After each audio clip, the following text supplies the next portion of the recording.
Estetikaning mohiyati, maqsadi va vazifalari.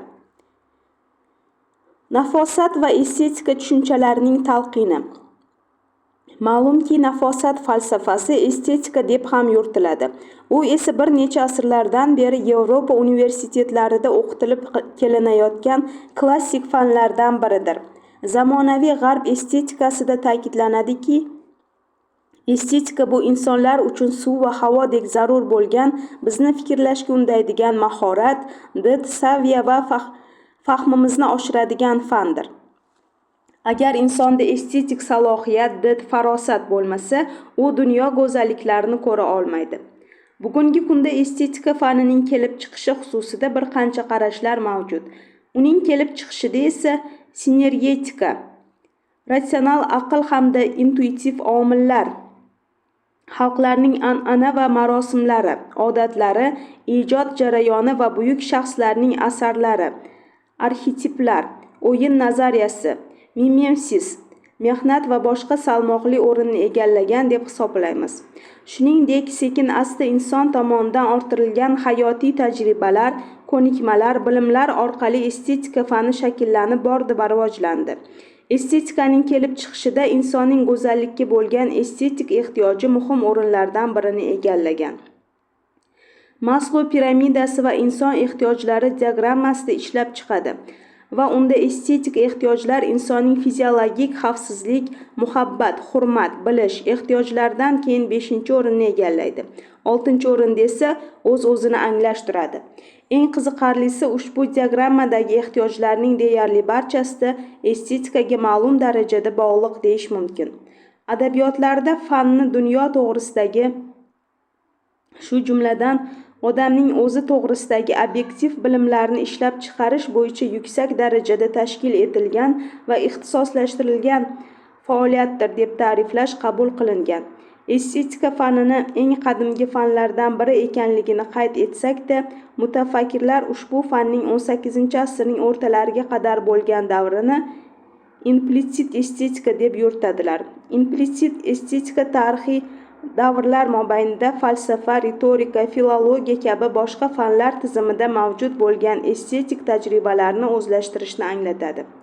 Hozirgi zamon falsafasi doirasida ko'pincha quyidagi mustaqil sohalarni ajratishadi.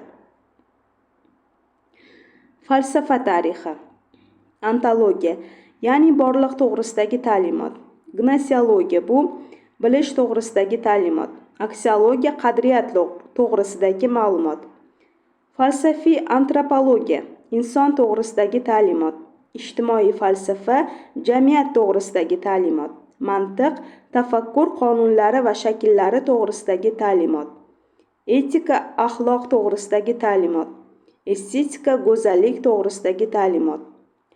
U fan sifatida Baumgarten tomonidan estetika atamasi kiritilib, uning mavzusini aniqlangandan so'ng estetika fani eksplissit estetikaga, ya'ni falsafaning mustaqil tarmog'iga aylandi.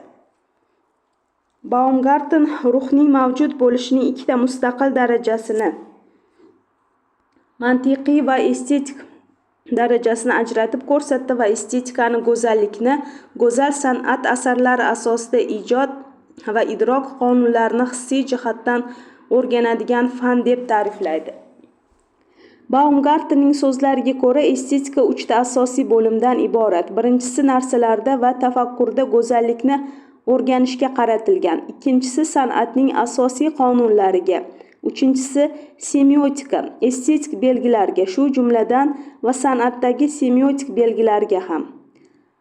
Abdulla Sher qayd etadiki, estetika yoxud nafosatshunoslik eng qadimgi fanlardan biri. Uning tarixi 2,5–3 ming yillik vaqtni o'z ichiga oladi. Biroq u o'zining hozirgi nomini 18-asrda olgan. Estetika atamasini birinchi bo'lib buyuk olmon faylasufi Alexander Baumgarten ilmiy muomalaga kiritgan. Bunda u boshqa bir ulug' olmon faylasufi Leibniz ta'limotidan kelib chiqqan holda munosabat bildirgan edi. Leibniz inson ma'naviy olamni 3 sohaga, aql, idrok, iroda, ixtiyor, his-tuyg'uga bo'ladi va ularning har birini alohida falsafiy jihatdan o'rganish lozimligini ta'kidlaydi. Baumgartengacha aql idrokni o'rganadigan fan mantiq, iroda ixtiyorni o'rganuvchi fan esa axloqshunoslikning falsafada ko'pdan buyon o'z o'rni bor edi. Biroq his tuyg'uni o'rganadigan fan falsafiy maqomda o'z nomiga ega emasdi. Baumgarten estetikani hissiy idrok etish nazariyasi sifatida olib qaradi. Lekin ko'p o'tmay u goh go'zallik falsafasi, goh san'at falsafasi sifatida talqin etila boshlandi. Chunki estetika go'zallikni, san'atni, badiiy ijodni, boshqalarni o'rganadi. Baumgartenning bu boradagi xizmati shundaki, u his qilish, sezish, his etiladigan singari ma'nolarni anglatuvchi yunoncha aestetiko so'zidan olmoncha estetik iborasini olib ana shu bo'shliqni to'ldirdi. Endi nafosat iborasiga to'xtalsak. O'zbek tilining izohli lug'atida nafosat iborasining nafislik, nozik xususiyatga egalik, ahamiyat, qimmatbaho narsa, boylik, narsa va hodisalarning tashqi ko'rinishidagi alohida mukammallikni, mutanosiblikni ifodalovchi belgilar majmui, nafislik, go'zallik, latofat ma'nolarini anglatishi qayd etilgan. Shuningdek, nafosat go'zallik turi, narsa va hodisalarning tashqi ko'rinishi, shakli, rangidagi alohida mukammallikni, mutanosiblikni ifodalashi, kishilarning muomalasi, nutqi, aqli, kiyinishiga nisbatan qo'llanilgan. Nafosat tushunchasi insonning nazokatli, nozik didli ekanligidan darak beradi. Nafosat badiiy adabiyotda voqelikdagi tabiatdan nafis narsa va hodisalarning inikosi sifatida ifodalansa, san'atda nimani aks ettirishdan qat'iy nazar aks ettirish uslubining nihoyatda nozik ifodaligida, ijro usulining alohida nafisligida yuzaga chiqadi. Shunday qilib, nafosatshunoslik yoki estetika voqelikning muhim estetik xususiyatlarini aks ettiruvchi qonuniyatlar sistemasi, estetik kategoriyalar, ularning go'zallik qonunlariga muvofiq rivojlanish jarayonini, shu jumladan badiiy faoliyat, turmush estetikasi, dizayn, kundalik hayot estetikasini, san'at va uning estetik qonuniyatlarini, ijod va idrok etish masalalarini, estetik faoliyat va munosabatlar va boshqalarni o'z ichiga oladi. Estetikaning falsafiy fan sifatida borliq, inson va uning borlig'i masalasiga o'ziga xos yondashuvi. Geraklit inson ma'naviy kamolotida hissiy va mafhum bilim to'plash sodir bo'lishini, estetik madaniyat esa har ikkalasini birga olib borishni taqozo etishini ta'kidlaydi. Chunki hissiyot jismning tabiati haqida uzil-kesil bilim bera olmaydi. To'liq bilimni faqat tafakkur bera olishini ta'kidlaydi. Demak, tafakkur ustunligi, tafakkur orqali hissiyot ma'nosini, ahamiyatini idrok etish shaxsning haqiqiy nafosatni ajratib olishiga imkon beradi. Antik falsafadayoq sofistlar va Sokrat dunyoqarashining asosiy masalasini insonning tabiatga, subyektning obyektga, tafakkurning borliqqa munosabati masalasi sifatida ilk bor ta'riflab bergan edilar. Ma'lumki, falsafa fanining borliq haqidagi masalalarni o'rganuvchi yunoncha ontos, mavjudlik va logos, ta'limot so'zlarining birikmasidan tashkil topgan qismi ontologiya deb ataladi. Borliq muammosi falsafadagi har qanday dunyoqarash, gnosiologik va metodologik muammolarning asosi hisoblanadi. Ayrim tadqiqotchilar borliqni muayyan moddiy jism, moddiy borliq sifatida tushuntirishadi. Boshqalar esa uni g'oyaviy, ma'naviy, ruhiy, ilohiy mohiyat shaklida tushunishadi. Borliq nafaqat predmetlarni, jismlarni, obyektiv reallikni, balki ma'naviy hodisalarni, ruhiyatni, ong va tasavvurni, subyektiv reallikni ham o'ziga qamrab oladi. Atrofimizni o'rab turgan dunyo ikki xil obyektiv va subyektiv reallikdan tashkil topgan bo'lib, reallikning inson ongi bilan bog'liq bo'lgan va ongning mahsuli hisoblangan qismi subyektiv reallik deyiladi. Nafosat obyektiv voqelik sifatida narsa hodisalarning estetik xususiyatlarini anglasa, subyektiv voqelik tarzida insonning ana shu estetik xususiyatlarini anglash va idrok etish borasidagi botiniy faoliyatidir. Inson biologik, ruhiy, ma'naviy va tabiiy, ijtimoiy, madaniy, o'zini o'zi anglaydigan, maqsad qo'yishga va ijod qilishga qodir subyektdir. Falsafaning mavzu sohasi dunyo inson tizimi hisoblanadi. Dunyo tizimi, inson tizimi, ular o'rtasidagi o'zaro munosabat tizimi.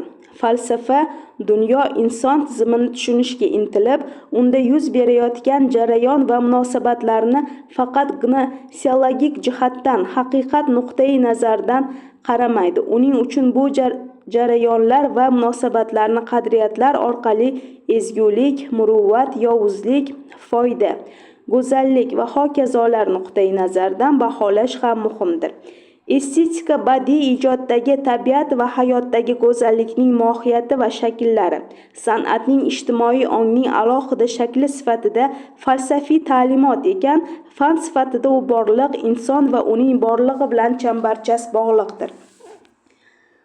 Shuningdek, har qanday bilish insonning ikkita bilish qobiliyati, ratsional aqliy, mafhum mantiqiy va his etish, obrazli ta'sirchanlik. Ular esa estetika fanida katta ahamiyat kasb etadi. Demak, dunyoni bilish nafaqat qonunlarni aks ettiruvchi kategoriya va tushunchalar, balki san'atda yaratiladigan obrazlar, oliy shakllar, ya'ni badiiy obrazlar orqali ham amalga oshiriladi. San'at olamida har bir badiiy asar yaxlit holda bilish, falsafiy estetik mohiyatning mujassamligini talab qiladiki, ushbu mohiyatsiz musiqiy quruq tovushlar yig'indisi, tasviriy san'at quruq ranglar yig'indisi, she'riyat esa so'zlar yig'indisi bo'lib qolaveradi. Ayniqsa, maqom janri, simfoniya, roman, doston, portret janrlari murakkab falsafiy tizimdir. Demak, tafakkur ustunligi, tafakkur orqali hissiyot ma'nosini, ahamiyatini idrok etish insonning haqiqiy nafosatni ajratib olishiga imkon beradi. Estetika tadqiqot doirasining miqyosligi va ko'pyoqlamaligi. Nafosat falsafaning predmeti xususida ko'plar qarashlar mavjud. Psixolog va faylasuf Meyman estetik tadqiqotning 4 ta yo'nalishini aniqladi. Birinchi, estetik zavqni psixologik tahlili. Ikkinchi, badiiy ijod nazariyasi. Uchinchi, alohida olingan san'at va badiiy asarlar tizimi. To'rtinchi, umuman keng tushuniladigan estetik madaniyat sohasi. Husanovning ta'kidlashicha, estetika predmeti, obyekti va tadqiqot doirasiga ega fan. Ma'lumki, barcha fanlar o'z predmetiga ega bo'lib, olamning mohiyatini bilish, borliqning mazmunini tushunish, voqelikni tasavvur qilishga qarab, har bir fan o'z predmetini belgilaydi. Mohiyatan insonni paydo bo'lishi va voqelikni idrok qilish bilan bog'liq bo'lgan barcha qadriyatlar estetikaning predmeti bo'la oladi. Jumladan, tabiat va uning estetik xususiyatlari, san'at va uning badiiy obrazlardagi ifodasi, ijod jarayoni va uning qonuniyatlari, jamiyat va uning rivojlanish prinsiplari estetikaning predmeti bo'lib xizmat qiladi. Shuningdek, estetika fanining predmetiga tabiatdagi go'zallik, san'atdagi go'zallik, ijtimoiy hayotdagi go'zallik kiradi. Demak, estetikaning tadqiqot doirasi miqyosiy va ko'p yoqlamalilik ekan, estetika predmetini aniqlashda turli yondashuvlar mavjud. Estetika ilm sifatida shakllarda ifodalangan mavjudlikning strukturaviy va semantik qonunlarini, ularni tushunish usullarini, hissiy anglashning xususiyatlari va uning inson, uning qobiliyati va maqsadlari bilan o'zaro munosabatini o'rganadi. Estetik gnoseologiya hissiy bilish, dunyoni anglashning birinchi bosqichi sifatida hissiy tajribasining o'ziga xos xususiyatlari, ma'noni estetik intuitsiyasi va shaklni mohiyat orqali anglash. Estetik aksiologiya, dunyoni qadriyatlar ko'rinishida o'zlashtirish.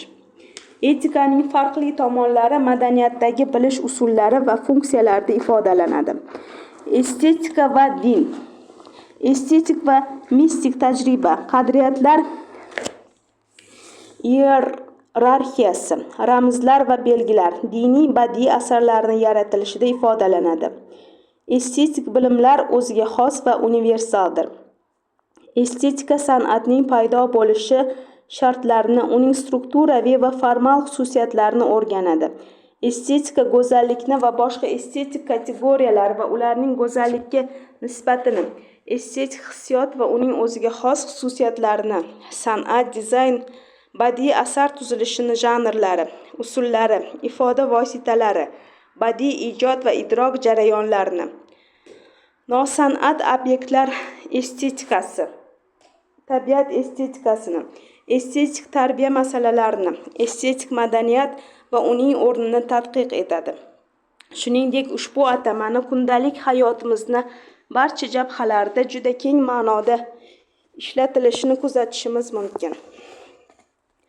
Ushbu tushuncha san'at asarlarining ham, kundalik buyumlarning ham, tabiat hodisalarining ham hissiy ifodali sifatini umumlashtiruvchi yagona prinsipni bildiradi. Demak, estetika fanining maqsadi tabiat va san'atdagi go'zallikning o'ziga xos xususiyatlarini ochib berish va go'zallikni idrok etish xususiyatlarini tavsiflashdan iborat. Estetika atamasiga uning tarixi mobaynida qarashlar turlicha bo'lgan. Uni goh go'zallar falsafasi, goh san'at falsafasi deb atashgan. Estetikani bir necha marta mustaqil fanlarga ajratmoqchi bo'lishgan. Masalan, estetik qadriyatlar nazariyasi, estetik idrok nazariyasi, san'at nazariyasi. Lekin tajriba shuni ko'rsatadiki, ushbu nazariyalar o'zaro shunchalik chambarchas bog'liqki, ularni ajratib tashlash deyarli mumkin emas ekan. Hozirgi kunda estetika ko'proq sohaviy ko'rinishga ega. Masalan, musiqa estetikasi, dizayn estetikasi, landshaft estetikasi va hokazo. Estetikaning qo'llanilish sohalarini quyidagicha tasniflash mumkin. Fan ilm sohasi, mustaqil fan sifatida, turdosh fanlarda. Faoliyatlar sohasi, estetik faoliyatlar bilan amaliy shug'ullanayotgan inson ham estetik qonuniyatlarini bilmog'i, ularga layoqati didi bo'lmoqligi lozim. Faoliyat sohalari estetikasi ikkiga bo'linadi. Badiiy faoliyatlarda badiiylik bilan bog'liq sohalarning barchasi estetik qonuniyatlar amal qiladi. San'at, dizayn, go'zallik industriyasi, kosmetolariya va boshqalar. Badiiy bo'lmagan faoliyatlarda mehnat estetikasi, iqtisod, marketing va boshqalar. Estetik qiymat yoki baho ma'nosida. Masalan, hozirgi kunda landshaftlarning estetik bahosi, qiymati belgilanadi. Barcha sohalarda sifat darajasini belgilovchi omil sifatida. Turli faoliyat nomlari, brend va logotiplarda. Tarbiya sohasida. Bu tasnifni yana davom ettirish mumkin, lekin shuni alohida ta'kidlashimiz joizki, jamiyat rivojlangan sari estetikaga, go'zallikka bo'lgan talab oshib boraveradi. Misol uchun, tovarning asosiy ko'rsatkichi bu uning sifatidir. U inson faktori bilan bog'langan quyidagi ko'rsatkichlar bilan xarakterlanadi. Ishonchlilik ko'rsatkichi, ergonomik ko'rsatkichlar, xavfsizlik ko'rsatkichlari hamda bozor iqtisodiyoti sharoitida raqobatli muhitning mavjudligi, ularning estetik ko'rsatkichlar alohida e'tibor berishni taqozo qiladi. Shuningdek, san'at ham estetika fanining predmeti bo'lib xizmat qiladi. San'at nafaqat qator fanlar predmeti, balki inson dunyosi antologiyasini, inson faoliyatining turli shakllarini qamrab olgan hodisadir. Demak, san'at muammolarini ijtimoiy madaniy hodisalar yig'indisida nazariy tahlil qilish orqali uni fundamental ilmiy tadqiqotlar kompleksining predmeti ekani ijtimoiy falsafiy tahlil etildi. Bu esa maxsus fan, ya'ni san'at falsafasini vujudga keltirdi. San'at va go'zallikning nafosat falsafasi tadqiqot doirasidagi o'rni. Falsafani qadimda Aflotun san'at deb atagan. Falsafa fanmi yoki san'atmi degan muammo o'shandan buyon bahslarga sabab bo'lib kelgan. Fan tushuntiradi. San'at ko'rsatadi iborasi bejiz emas. San'at tushunchasining ilk izohini Aflotunning Qonunlar asarida uchratamiz. Uning fikricha, hunarlarning maqsadi narsa yaratish bo'lsa, san'atning maqsadi mukammallikni yaratishdir. Mukammallikning esa o'z mezonlari va qonuniyatlari va me'yoriy darajalari mavjud. Qadimgi kishilar ham go'zallik nima ekanligini bilmay turib, go'zallik mukammallik ekanligini anglaganlar. Bu tuyg'uni his qilish uchun qobiliyat va hayratlanish iste'dodiga ega bo'lish kerak. Chunki tartibsizlik, nojo'yalik, nomuvofiqlik salbiy taassurot qoldirsa, tartiblilik, xushbichimlik, muvofiqlik ijobiy ta'sir uyg'otadi. Estetika fani esa falsafiy fan bo'lib, uning nazariy va uslubiy asoslarini falsafiy tafakkur nazariyasi va tarixi tashkil qiladi. San'at falsafasida san'atning falsafiy o'rni, dunyoqarashi, madaniyatshunoslik tizimidagi fundamental aspektlari va ularning turli ko'rinishlari va o'ziga xosliklari tadqiq etiladi. Estetika san'atning mohiyati, rivojlanish omillari, jamiyat hayotidagi o'rni va vazifalari, badiiy asar tabiati hamda uning tuzilishi, badiiy til xususiyatlari, adabiy tur va janrlar kabi masalalarni umumiy tarzda o'rganadi va shu asosda umumiy qonuniyatlarni ochib beradi. Shuningdek, badiiy obraz va obrazlilik, badiiy obraz va reallik munosabatlari, dunyoqarash va badiiy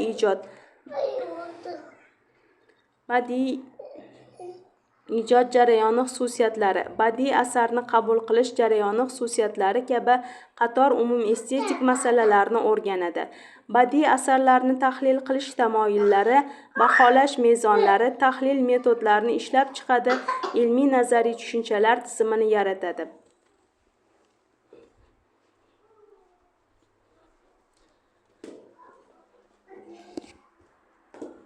Biz san'at turlari va dizaynning nazariy masalalariga bag'ishlangan adabiyotlarni tahlil qilib kuzatdikki, ushbu fanlar eng avvalo estetik qonuniyatlar, normalar, kategoriyalariga atroflicha to'xtalib, o'z xususiy tadqiqot obyektlari o'rganilar ekan. Garmoniya, simmetriya, mutanosiblik, uyg'unlik, ritm, proporsiya, dinamika, kompozitsiya va boshqa estetik qonuniyatlarning barcha san'at turlarida va badiiy faoliyat turlarida mavjudligini kuzatishimiz mumkin. Hozirgi zamonda 38 xil estetik faoliyatni san'at turlariga kirgizishmoqda.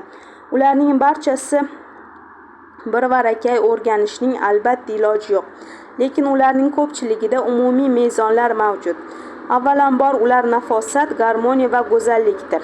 Go'zallikning namoyon bo'lishida muayyan mezonlar mavjud bo'lib, ular me'yor, tartiblilik, uyg'unlik, hamohanglik, moslik, yaxlitlik, mutanosiblik, tenglik va hokazo.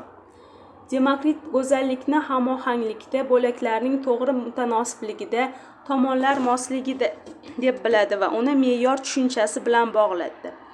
San'atning mohiyatini voqelikka tahlil qilish ko'radi. Aflotun badiiy madaniyatga 3 muhim muammo: voqelikni badiiy estetik o'zlashtirish, san'atning ijtimoiy hayotdagi o'rni, estetik tarbiya nuqtai nazaridan yondashadi. U me'yor, garmoniya, ritm, badiiy voqelik, san'at, taqlid kabi estetik kategoriyalar asosida tadqiq etadi. Arastu nafosat asosini moddiy dunyodagi narsalar tashkil qiladi. Nafosat shu narsalarning tartiblilik, muvofiqlik, aniqlik, uyg'unlik, yaxlitlik xossalarida namoyon bo'lishini ta'kidlaydi. Qadimgi Yunon falsafiy tafakkurida san'at badiiy hayotning tarkibiy qismi sifatida o'rganiladi. Ontologik va gnosiologik jihatdan ijodiy jarayon olamni aks ettirish shakli estetik tarbiya vositasi tarzida ta'riflanadi. Shuningdek, san'at tasviriy usul va ehtiyojlarni qondirishga qarab ilmiy ma'nodagi ijodiy va amaliy turlarga bo'linib o'rganiladi. Falsafada umumlashtirish, narsa va hodisalarning o'xshash hamda muhim belgi va xususiyatlarini, bog'lanishlarini fikran muayyan tushunishga birlashtirish jarayoni va natijasini anglatadi. fanlar orasida rivojlanib borayotgan aloqadorlik, hamkorlik tufayli bir fanning tadqiqot metodi ikkinchi birida qo'llanilmoqda.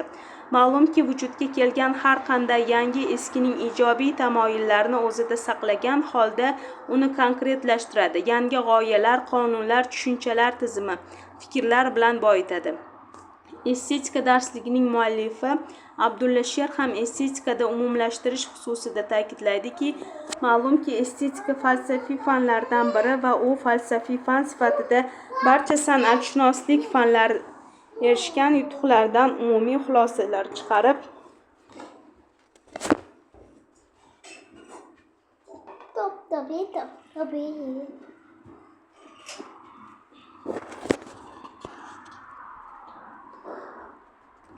shu xulosalar asosida insonni go'zallik orqali haqiqatga yetishtirishga xizmat qiladi. Estetika ishlab chiqqan qonun qoidalar barcha san'atshunoslik fanlari uchun umumiylik xususiyatiga ega. Masalan, uslub, ritm, kompozitsiya va hokazo. Qonuniyatlar barcha san'at turlariga taalluqli. Estetika san'at uchun umumiy qonun qoidalarini ishlab chiqadi va tatbiq etadi. Estetika san'at me'yorlarini, qonunlarini, estetikaning badiiy ijodga bo'lgan munosabatini belgilash imkoniga egami degan savol ko'p bahslarga sabab bo'lib kelgan. Tarixda estetika va san'at o'rtasidagi o'zaro munosabatlarga nisbatan ikkita qarash mavjud. Klassitsizm nazariyotchisi Boalo estetikani ijodkorga qoidalarni belgilab beruvchi fan sifatida ta'riflagan. Boshqa fransuz olimi Ten esa aksincha san'at estetikaga qaraganda birlamchidir va u estetika faniga tadqiqot obyektini yaratib beradi deb qayd etadi. Rus nafosatshunosi Borevning ta'kidlashicha, ijodkor mavzu, badiiy vositalar, obrazli fikr shakllarini tanlashda erkinlikka ega. Biroq agar u nafosat qonunlarini buzsa, u holda uning asari san'at chegaralaridan chiqib ketadi. Biroq san'at qonunlari absolyut emas, ular tarixdan o'zgaruvchandir. Badiiy me'yorlar qat'iy va o'zgarmas tizimli bo'lgan. Kanon shaklida namoyon bo'lgan davr va yo'nalishlar mavjud bo'lgan. Ayni vaqtda qoidalardan har qanday chekinish avvalgisidan kelib chiqqan holda mavjud bo'ladi.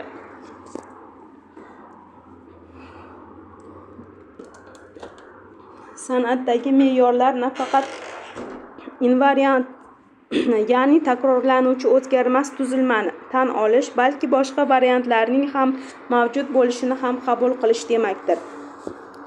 Estetika fanining eng asosiy mezoni kategoriyasi bu go'zallik bo'lsa, tarixning har bir davridagi g'oyaviy mezon uni o'zicha ko'radi va aynan uni o'zi ko'rolgan go'zallikni haqiqat deb biladi.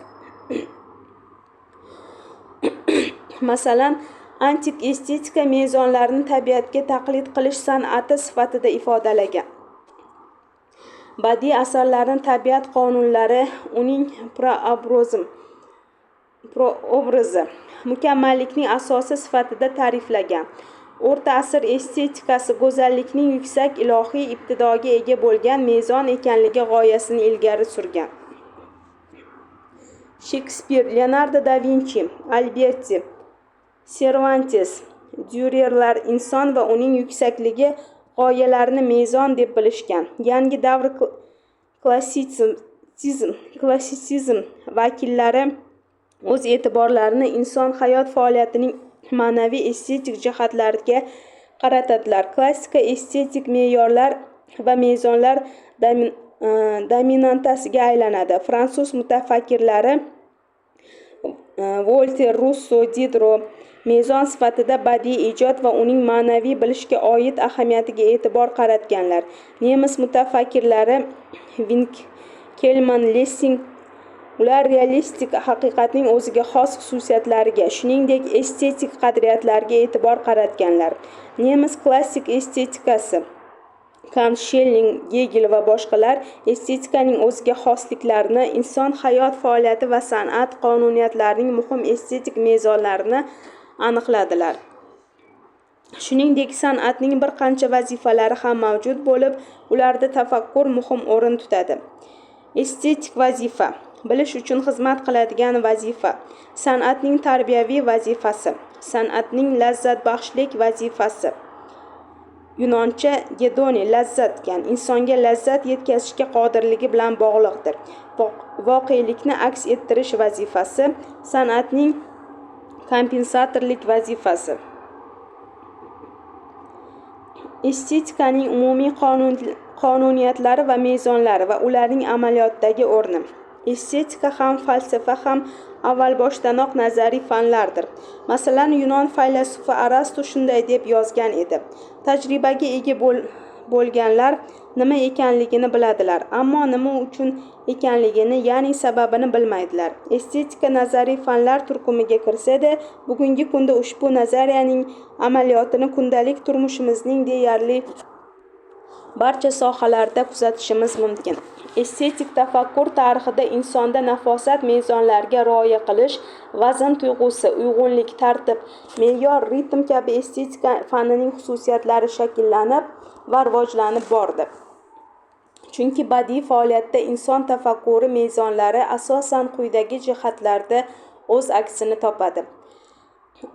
Badiiy asar g'oyasida, asarning obraz qurilishida, badiiy asardagi shakl va mazmun uyg'unligida, kayfiyat va ular ortida turgan fikrlarni o'ylab ko'rishda, asarning badiiy to'qimasi, garmonik tuzilishidagi fikrlar rivojida, kompozitsiya, ritm, faktura, dinamikada, asarning shakllanish mantig'i fikrlab ko'rishda, fikr va hissiyotlarning mujassamlashishining mukammal yo'llari, usullari va vositalarini topishda, hamda asarning uslubiy jihatlarida. Hozirgi davrimizda estetika iborasini qo'llagan holda faoliyat olib borayotgan ko'plab sohalarda uchratish mumkin. Lekin ular qanday mezonlar asosida estetika iborasidan foydalanyaptilar degan savol hamon ochiq qolmoqda. Shu o'rinda estetika fanining mezonlarini, me'yorlarini tadqiq etish, go'zallik yaratish, qonunlarini, nafosatni, garmoniyani o'rganish fundamental darajada muhimdir. Chunki har bir faoliyat o'z mehnati natijasini go'zal va jozibador bo'lishini istaydi. Bu esa o'z o'rnida ijtimoiy, ma'naviy, balki iqtisodiy samaraga ham egadir. Normalar sekin-asta inson tomonidan orttirilgan hayotiy tajribalar, ko'nikmalar, bilimlar orqali shakllanib boradi. Tabiatda, jamiyatda va san'at asarlaridagi har qanday go'zallik va uyg'unlik ma'lum bir estetik me'yor va tartibga rioya qilishni taqozo etadi. Shunday qilib, mezon, daraja, belgi, asos qo'yilgan talablarga muvofiq ravishda nimanidir baholash asosida qaror qabul qilish qoidasi. Ularga amal qilish esa har qanday sohada go'zallikni, jozibadorlikni yaratishda asos bo'lib xizmat qiladi. Ijod arabcha yaratish, kashf etish, vujudga keltirish. Badiiy, ilmiy, amaliy asar yoki moddiy boylikni yaratish, vujudga keltirish. Badiiy ijod mantiq va psixologiyaning ilmiy ijod sohasidagi keyingi tadqiqotlari ko'pgina asosiy ilmiy kashfiyotlar dastlab hissiy obrazli shaklda mavjud bo'lishini ko'rsatdi. Ijodkor uchun beqaror bir qancha tovushlar, ranglar, so'zlar, jestlar ichida eng go'zalligini, barqarorini, me'yordagisini, hauslar ichidan garmoniyani ilg'ay olish, albatta estetik did tarbiyasi zarur. Bu jarayonda inson ilm-fan va ijod olamida shu paytga qadar ma'lum bo'lmagan qonunlarni kashf etishi, yangi usul yoki qoida, andoza va mezonlarni ixtiro qilishi, original ilmiy badiiy asarlar yaratishi mumkin. Aynan go'zallik qonunlariga bo'ysunuvchi badiiy ijod jarayonidagina muayyan ijtimoiy ahamiyatga ega bo'lgan qaytarilmas san'at asarining o'zi va yangi estetik qadriyatlar paydo bo'ladi. Ishlab chiqarish estetikasi yoki mehnat estetikasi. Moddiy olamni tartibga solish, uni uyg'unlashtirish, obyektiv betartiblikni bartaraf etish va yuqori ish madaniyatiga erishish vazifalarini o'z ichiga oladi.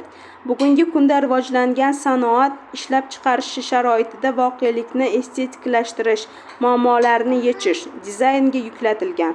Dizayn estetik ijodkorlik sifatida kiyim, interyer, mebel, idish-tovoq, maishiy texnika, transport, asbob-uskunalar va materiallar, nainki atrofimizdagi ishlab chiqilgan barcha buyumlar olamni qamrab oladi. Dizayn inglizcha rasm, surat, loyiha ma'nolarini anglatadigan estetik faoliyatning maxsus turidir. Dizayn texnika estetikasining eng muhim tarkibiy qismi bo'lib, badiiy loyihalash deb ham yuritiladi va u insonni o'rab turgan buyumlar olamini takomillashtirishga qaratilgan ijodiy loyihaviy faoliyatdir. Texnik estetika vazifalari nafaqat mehnat mahsulotlarining mos dizaynini, balki ijodiy yuqori mahsuldor ish uchun maqbul sharoitlarni yaratishni o'z ichiga oladi. Dizaynda tartib, proporsiya, ritm, garmoniya, simmetriya, kompozitsiya, faktura, shakl va mazmun uyg'unligi kabi estetika fanining qonuniyatlari amal qiladi va ijodkordan yuqori estetik didga ega bo'lishi lozimligi muhim deb hisoblanadi. Turmush go'zalligi. Ma'lumki, estetika faqat san'at sohasi chegaralanib qolmagan. Aslida estetik hodisalar dunyosi ancha kengroq va xilma-xildir va u tabiat va insonlar aro muloqotning barcha shakllariga xosdir. Bu soha tabiiy muhit, ikkinchi sun'iy tabiat, odamlarning xulq-atvori va insoniy munosabatlari, xususan odob-axloq qoidalari, kundalik hayot, ilmiy ijodkorlik, sport, karnavallar, bayramlar va ommaviy harakatlarning estetik jihatlarini, marosimlar, ovqatlanish, turli o'yinlar va boshqalarni qamrab oladi. Kundalik hayotning estetikasi bu estetik falsafani o'rganadigan, odamlarning diqqat markazida qoladigan voqealar, holatlar va faoliyatlarga qaratilgan. Inson va jamiyat uchun estetik namoyon bo'lishining juda muhim sohasi kundalik hayotda paydo bo'ladi. Bunda inson o'zining muhim hayotiy ehtiyojlarini dam olish, gigiyena, oziq-ovqat, kiyim-kechak, o'ziga xizmat ko'rsatish va boshqalar qondiradi. Bu turar joy, uning bezaklari, kiyim-kechaklari, bezaklari, kundalik buyumlari, bo'sh vaqtini tashkil qilish va dam olish va boshqalarni qamrab oladi. Boshqa tomondan insonning kundalik muhitida chiroyli narsalarning bo'lishi uni estetik tarbiyalaydi, hayotini yanada uyg'un qiladi. Estetik tajribalari doirasini kengaytiradi va boyitadi. Insonda va odamda hamma narsa muhim. Tashqi ko'rinishi, odobi va fikrlari. Muloqotning ijtimoiy ahamiyati, uning axloqiy va estetik parametrlari shaxslarning ma'naviy ehtiyojlari va ideyaga intilishlarining rivojlanish darajasi bilan belgilanadi. O'z navbatida u ham uyg'unlikni talab qiladi. Atrof muhitni go'zallashtirish.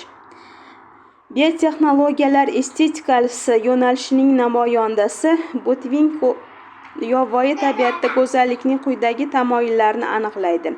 Garmoniya, simmetriya, fraktallik, qismlarning butunga o'xshashligi, o'ziga o'xshashlik.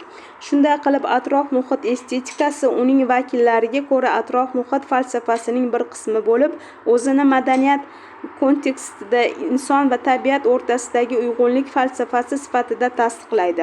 Tabiatga estetik munosabatning asosi insonning go'zallikka intilishidir. Bu atrof muhitni estetik did bilan tartibga solishni belgilaydi. Ma'lumki, yuksak go'zallik bu tirik tabiatning go'zalligi. Garchi u har doim ham shakl sirtida ko'rinmasa ham. Porsiyalar, shakllar, ranglarning kombinatsiyasi, ularning dinamikasi odamda estetik tajribalar, hissiyotlar, olamni kashf etish quvonchini keltirib chiqaradi. Ko'rish qobiliyatini shakllantiradi. Har qanday hodisada rang, mutanosiblik, siluet, hajmdagi go'zal va ifodali harakatni sevish va qadrlash. Estetik tarbiya. Odatda estetik tarbiyaning quyidagi tarkibiy qismlari ajratib ko'rsatiladi. Shaxs estetik madaniyatining nazariy va qadriyat asoslarini yaratadigan estetik tarbiya. Shaxsning badiiy madaniyatini ko'nikmalar, bilimlar, qadriyat yo'nalishlari, didlari birligida shakllantiradigan o'quv nazariy va badiiy amaliy ifodasini badiiy ta'lim, shaxsning o'zini o'zi takomillashtirishga yo'naltirilgan estetik o'zini o'zi tarbiyalash va ijodiy ehtiyojlar va qobiliyatlarni tarbiyalash, shuningdek konstruktiv qobiliyatlar deb ataladigan narsalar alohida ahamiyatga ega. Individual ifodalash, intuitiv fikrlash, ijodiy tasavvur, muammolarni ko'rish, stereotiplarni bartaraf etish va boshqalar. Estetik tarbiya va ta'lim nafaqat insonning ruhini, dunyoning tovushlari, ranglari, shakllari uchun ochib beradi, balki umuman olamni to'liqroq, izchil va chuqurroq anglashga va shaxsni yanada uyg'unroq rivojlanishiga, har tomonlama o'z iqtidorini ochib berishiga yordam beradi. Tarbiyaning ham tushuncha, ham voqelik, ham jarayon sifatidagi mohiyatini uning ijtimoiy taraqqiyotining barcha sohalarida ishtirok etishi bilan izohlash mumkin. Shu ma'noda tarbiyani faqat bilim va yaxshi xulqlar mazmunini o'rganish emas, balki tom ma'nodagi hayot falsafasini o'ziga singdira olishdir deyish mumkin. Demak, yuqoridagi faoliyat turlari umumiy estetik qonuniyatlar mavjud bo'lib, ular voqelikni go'zallashtirishda munosib o'rin tutadi. 20-asrga kelib estetika jadallik bilan rivojlandi.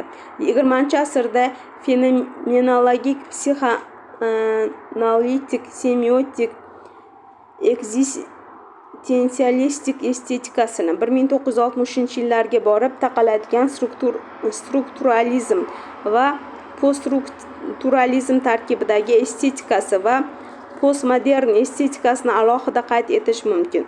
Nafosatshunoslarning falsafiy va uslubiy munosabatiga qarab, estetika empirik, psixologik, rasmiy, tartibga soluvchi, spekulyativ estetikalarga ajratildi. 20-asrda estetikaning rivoji va boshqa fanlar bilan integratsiyasi. 20-asrda estetik muammolar maxsus tadqiqotlar bilan emas, balki boshqa fanlar kontekstida, birinchi navbatda san'at nazariyasi va san'atshunoslik, psixologiya, sotsiologiya, semiotika, tilshunoslik va eng oxirgi asosan postmodern falsafiy matnlar maydonida ishlab chiqildi. Nafosatshunos Abdulla Sher estetika darsligida estetikani etika, psixologiya, sotsiologiya, dinshunoslik, pedagogika, semiotika bilan aloqadorligini ta'riflab o'tgan edi. Bugungi kunda estetikaning boshqa fanlar bilan aloqadorligi shu darajada kengaydiki, u nafaqat gumanitar fanlarni, balki bugungi kunda u tabiiy fanlarni ham, aniq fanlarni ham, iqtisodiy fanlarni ham, hatto yangi kirib kelayotgan biotexnologiyalar, robototexnika, raqamli texnologiyalar va boshqalarni ham qamrab oladi. Bugungi kunda estetikaning boshqa fanlar bilan aloqasi ikki oqimdan iborat bo'lib, birinchisi fanlardagi estetika bo'lsa, u ko'pincha ilhomlashtiruvchi manba sifatida qaraladi. Ikkinchisi turli sohalarda maxsus estetik fanlarning vujudga kelishidir. Masalan, matematikaning go'zalligi, bu matematikani musiqa va she'riyatga o'xshash estetik zavq obyekti sifatida qabul qilishdir. Matematiklar ilmiy faoliyat bilan bog'liq bo'lgan holda obyektlar, teoremalar, yechimlar va geometrik shakllarning o'ziga xos go'zalligi haqida gapirishadi. Fiziklar ham estetika, fizik nazariyalar, qonunlar, formulalar go'zalligi, fanlar aro aloqalar estetikasi, dalillarning mantiqiyligi va boshqalarni o'z ichiga olishini ta'kidlaydilar. Turli sohalardagi estetika bilan bog'liq maxsus fanlarga esa bioestetikani yoki raqamli estetikani kiritishimiz mumkin. Bioestetika tushunchasi dunyoni bilishning yaxlit yoki estetik usuli. Fan va texnikada qiyosiy, tahliliy va yaxlit metodlarning kombinatsiyasi. Raqamli estetika zamonaviy dunyoda ro'y berayotgan raqamli texnologiyalar, obyektlar, kompyuter vizualizatsiyasi va boshqalar yordamida obyektlar olamni o'zlashtirish jarayonlarini aks ettirishdir. Raqamli estetika tor ma'noda raqamli axborot vositalarining estetik effektlarga, hissiy va ta'sirli tajribaga erishishini anglatadi. Fizik olimi Gavrilyanning Fizika va estetika maqolasidagi quyidagi fikrlar bilan nafosat falsafasining mohiyati, maqsadi va vazifalar mavzusiga yakun yasashimiz mumkin. Go'zallikning jozibali ta'sirining siri shundaki, go'zallik bu bizni odatdagidan yuqoriga ko'taradigan, ijodkorlikni rag'batlantiradigan, ko'zga ko'rinuvchi ideal. Go'zal bilan aloqa insonning barcha his-tuyg'ularini charxlaydi, uni atrofdagi hayotga nisbatan sezgir qiladi. quvonchli va ko'tarinki kayfiyatni yaratadi. Fandagi ijodiy izlanishlar har doim hissiy rangga ega bo'lib, ular tajribalar, shu jumladan estetika bilan bog'liqdir. Tovush, rang, chiziq, simmetriya, ritm, son, nisbat va boshqalar nafaqat fizika, matematika, balki she'riyat, musiqa, tasviriy san'at bilan ham bevosita bog'liq. Buning sababi shundaki, ilmiy va badiiy sohalardagi ijodkorlarning umumiy jihatlari ko'p. Ilmiy texnik usullar yordamida tabiat go'zalligining yangi va yangi qirralari paydo bo'ladi. Mikro dunyodan to kosmosgacha ilmning go'zalligi xuddi san'at singari qismlarning mutanosibligi, o'zaro bog'liqligi hamda yaxlitligini tashkil etuvchi garmoniya belgilanadi.